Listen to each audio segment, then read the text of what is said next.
So I use architecture as a vehicle to explore, architecture and design as a vehicle to explore you know, concerns that I have about society and about how things are progressing and so on, but not in a prescriptive way.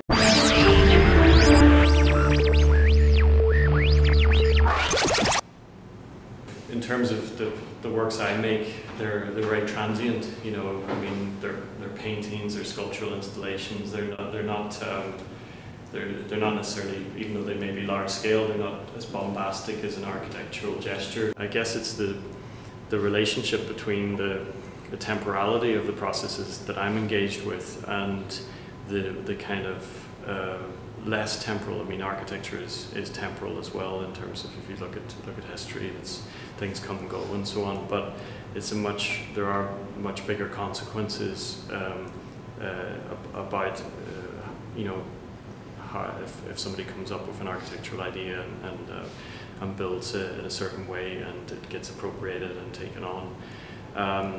So I guess in some ways I'm trying to keep all of that in check. Essentially the title is a W.B. Yeats quote from a poem. There are these kind of multiple worlds within our kind of conception of the world, and when Yeats is talking about it, you could interpret it as his relationship to being Anglo-Irish within the situation of Ireland at the time under British rule, and about his passion for exploring the Irish cultural heritage in terms of the language, in terms of the history of Ireland. Another aspect is that I wanted to kind of draw out aspects of my own practice in a kind of abstract way, in a way that was you know, to sort of not dictate a certain way that the viewer could enter the work. So it is about these kind of multiple layers within histories, and in a way it's about exploring the contingency of history, that quite often history is written by or has been throughout history. The history books are written by the victors, by the powerful, by the conqueror. So in 1689, James II, an English Catholic king, he visited the house that I grew up in, my parents' house, on the way to the siege of Derry.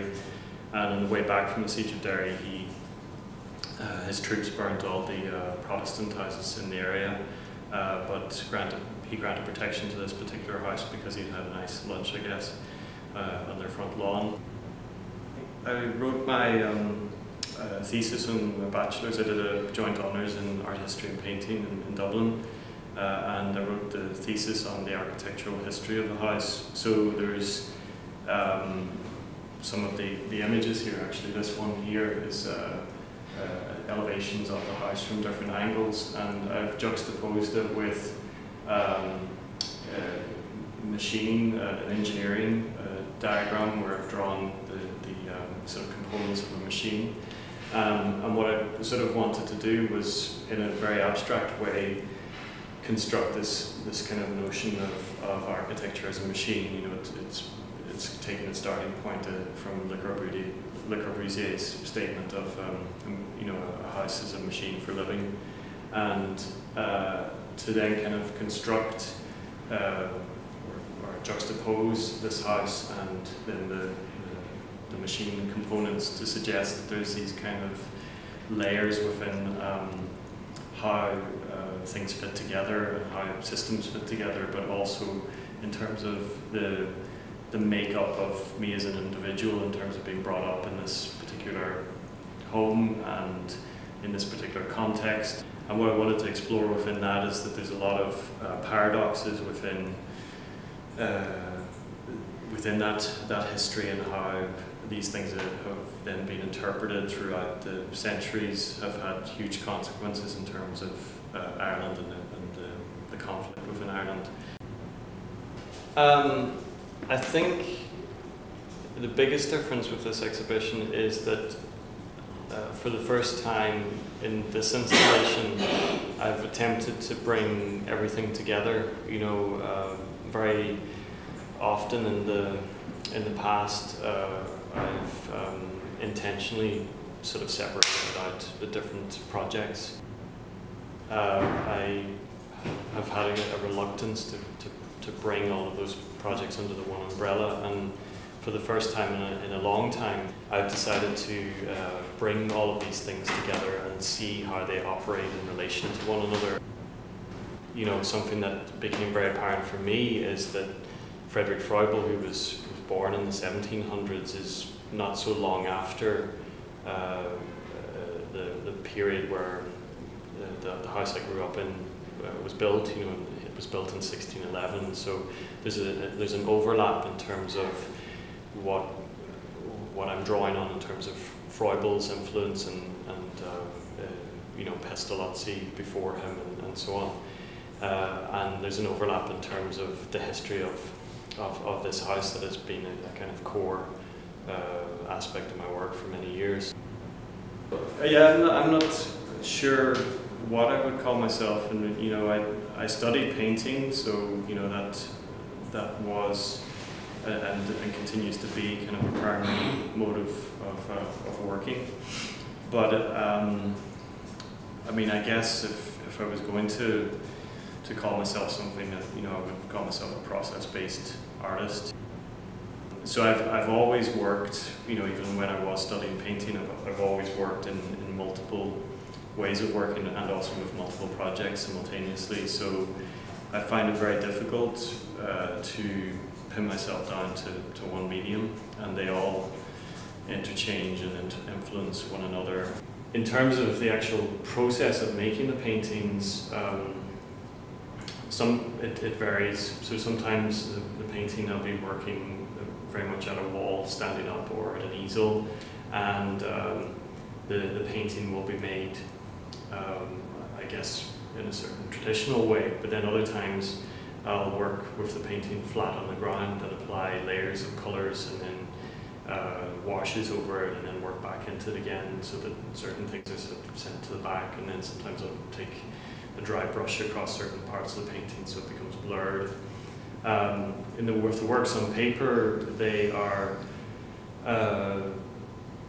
quite a lot of them are actually stained with coffee, and some of them are even cooked in the oven. And the reason why I use coffee is that it's essentially a way of aging a lot of these objects.